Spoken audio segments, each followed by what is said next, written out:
Hello dear students, welcome to my YouTube channel of Pharma Learning. Today I am going to discuss more about the crystallization mathematical problems of the numericals. Basically there are the three types of the numericals related with the crystallization unit operation. The number one, that is the crystal yield. The crystal yield is like the same thing what we are finding out the yield of the product of any of the chemical reaction. So for finding out the percentage yield, which is equal to actual yield divided by the theoretical yield multiplied with the 100. Actual yield is going to be determined practically, while the theoretical yield can be found out by using the laws of stoichiometry. The same procedure we'll have to follow. What is the procedure we are going to follow for finding out the product theoretical yield by using the laws of stoichiometry? Here as we know that the crystals may be either polymorphs, solvates, or the hydrates or the crystals. So when we are going to find out the percentage yield in the case of the solvent or the hydrate, then we'll have to remain very much careful for finding out the molecular weight of the final product or the crystals. Because as you know that in the case of solvent or the hydrate, the molecules of the solvent or the water are going to be added into the entire chemical molecule. So when we are going to determine the actual or the theoretical yield, in this case to determine the molecular weight of that particular chemical moiety or the product or the crystals, we'll have to add the molecules or the molecular weight of the solvent molecule which is associated with that molecule.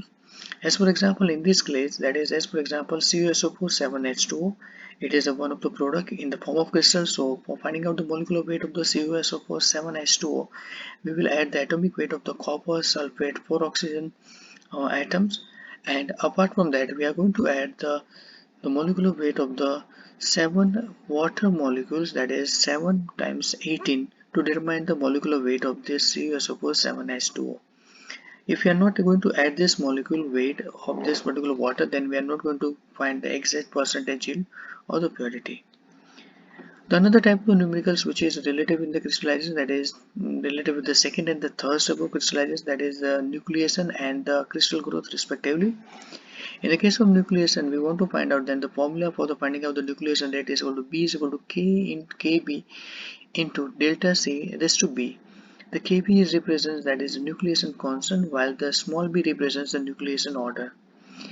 So the similar formula can be applied for finding out the crystal growth rate. In this case, that is the G is equal to Kg into delta C raised to G, where the Kg is equal to growth constant and the G is equal to the growth order will be there.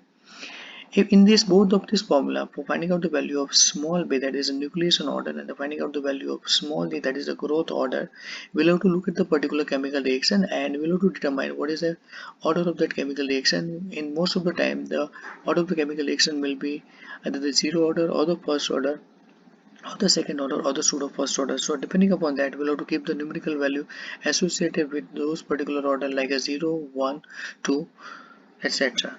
So basically these are the three types of the numericals related with this crystallization problems. If you like my video, please share it to others, subscribe to my channel, and subscribe to my channel for the more upcoming videos on the crystallization and another unit operations and the other related topics of the pharmacy. Thank you.